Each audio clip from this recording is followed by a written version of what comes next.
Bonjour, bonjour à vous tous sur la chaîne YouTube des amoureux de la forêt, de la nature et des animaux. Donc qui aiment tout ce qui est nature sauvage et autres. Bon, bah écoutez, ici au sanctuaire, nous avons passé un excellent week-end, une fin de semaine fantastique avec notre amie Mélanie. Nous avons été visiter des amis qui étaient dans le nord, hein, de le nord de la position où je me trouve, moi ici au sanctuaire. Et on a été visiter l'endroit où il vivait, un endroit, écoutez, y a rien à dire, quoi. On peut rien dire que de faire waouh, waouh. Vous l'avez, comment dire, je vais vous envoyer une vidéo qu'on a pris là-bas, c'est vraiment, vraiment merveilleux. La route s'est très bien passée, autant aller que retour. On a une route qui est quand même assez merveilleuse. Bon, on va dire que les 30 dernières minutes, c'est pas évident, c'est de la piste. Hein, vous savez ce que ça veut dire, pas de la piste, c'est de la gravelle pour ceux qui connaissent. Et c'est pas facile. Il faut savoir rouler. Même notre amie Mélanie, bah, elle a eu une fêlure en plus sur son pare-brise. Bon, il était déjà pas mal atteint. Vous inquiétez pas, les assurances vont lui changer son pare-brise sans problème. Mais c'est juste pour vous dire que voilà. Et puis il faut savoir à quelle vitesse on roule sur la tôle ondulée, comme on appelle. Ceux qui ont fait l'Afrique et ailleurs savent de quoi je parle. Donc oui, on a fait donc cette visite. On a eu un très beau soleil le samedi quand on est arrivé. Malheureusement, le dimanche, on a eu de la pluie, mais qu'est-ce que vous voulez, ça fait partie. Et on a eu même de l'orage, un orage assez puissant en pleine nuit qui nous a réveillés, et c'était assez impressionnant. À part ça, bah écoutez, on a fait une découverte. C'est sûr que c'est là qu'on comprend que le Québec, c'est quelque chose de magique au niveau des grands espaces, au niveau des forêts, des lacs, comment dire, de cette nature qui est totale, encore pratiquement totale, à 100%. Et là, c'est bien. Après, pour le reste, bah, vous voyez, nous, on est revenu à notre petite cabane. Notre petite cabane dans les bois, là, on a rallumé un peu de feu pour enlever l'humidité. Et puis voilà, ça s'est bien passé, puisque moi, ça faisait quand même, on va dire, 5 ans que je n'avais pas quitté mon endroit, là. Oui, 5 ans. Vous allez me dire, c'est pas possible. Si. Je ne l'avais pas quitté, sauf pour aller, bien entendu, à un petit village qui était une quinzaine de kilomètres d'ici. Mais je ne l'avais pas quitté, hein, cet endroit-là. Et donc, c'est la première fois que bah, je dormais hors de ma petite base en forêt, là. Mais tout s'est bien passé. Les poules, écoutez, on va aller les voir. Hein. Alors là, les poules, ça va, Flocky? Alors oui, bah, Flocky, bien entendu, s'occupe de ses poules. Ça va, Flocky? Elles sont gentilles, les filles? Oui, ok. Oui, oui, elles sont en forme. On a cleané notre atelier. Il nous reste encore pas mal de rangements à faire. Mais non, non, tout est correct. Nos poules sont en pleine forme. Bah, j'avais laissé pas mal de nourriture et tout, il n'y a pas eu de problème. En plus, j'avais laissé de la musique et tout pour la nuit, pour éviter qu'un renard vienne traîner ici. Et puis Grisou a retrouvé ses marques. Nos amis les lapins, bah, on a fait le grand nettoyage du poulailler ce matin. Donc on a fait Nous on a mis les lapins, ça va. Lui, vous voyez avec du sang, bah, c'est parce qu'ils se battent, tout simplement. Je coupe les griffes là, parce que là, ça commence à devenir un peu trop important. Ça se bagarre, hein, les lapins. Faut pas croire. Et puis voilà, ils vont bien.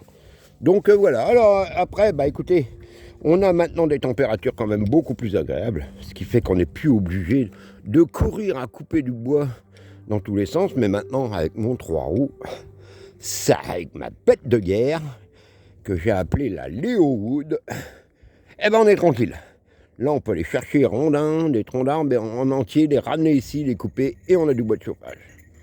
Alors, vous voyez, bon, ben, l'aventure continue. Hein, il faut, même quand on vieillit, hein, pour ceux qui prennent de l'âge maintenant et tout ça, ne baissez pas les bras.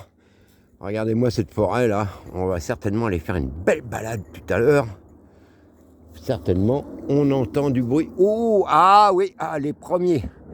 Ça, c'est les premiers, c'est les entraînements au printemps de nos, comment dire, les Canadair, hein, ce que vous connaissez d'ailleurs tous, hein, les Canadair, c'est-à-dire ces avions bombardiers d'eau qui commencent à faire leur entraînement pour l'été, hein, pour arroser les feux de forêt, quoi. Voilà. J'espère qu'ils vont pas m'arroser à cause de la fumée de ma cheminée. Non, je ne penserai pas. Voilà. Voilà, et puis sinon pour le reste, vous voyez, la nature n'a pas... c'est un peu la chose qu'on a regretté en fin de semaine, là, quand on est monté dans le nord, c'est que là, ça a pas encore... les feuilles sont pas encore sorties et tout, ça bourgeonne par contre, ça y est. Ça bourgeonne, hein, on est presque arrivé au mois de mai. Il y a quelques variétés comme le sureau, là, qui lui, ça y est, hein, ça verdit, là. Et quand on le voit verdir, lui, en règle générale, c'est bon, c'est bien parti. Encore une semaine, 15 jours, on voit les petits bourgeons sur les érables. Donc c'est bon, c'est parti. Aïe.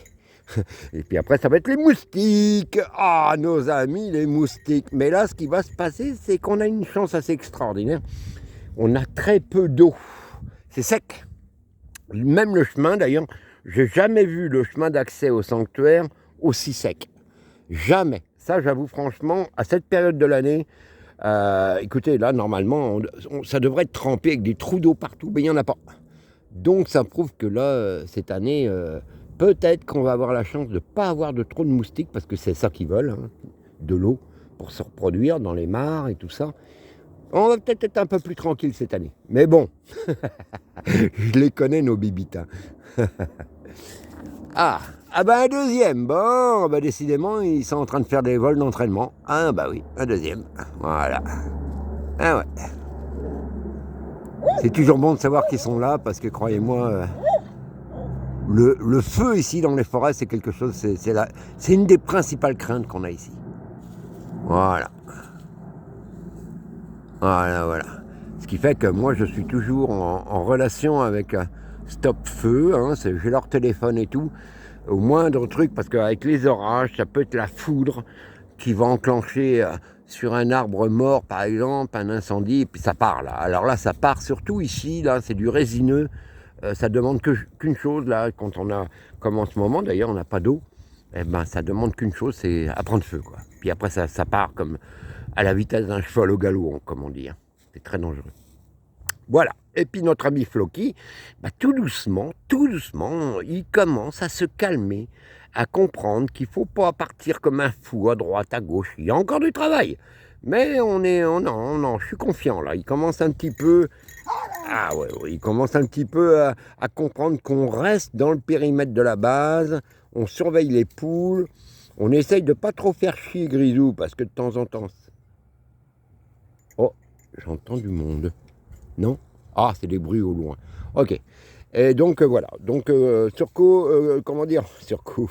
Non, Floki est en train de devenir mature, tranquillement, quoi. Voilà mes enfants, bah, je vous tiens au courant pour la suite et puis on va voir ce qui va se passer dans les prochaines semaines. Voilà. On reste sur la, sur la chaîne et puis on va être au courant de ce qui se passe avec l'équipe du sanctuaire. Je vous souhaite à tous une bonne semaine. Faites attention à vous, bien entendu. Et puis n'hésitez pas, quand vous avez les moyens de sortir prendre l'air, faites-le. Allez, bye bye.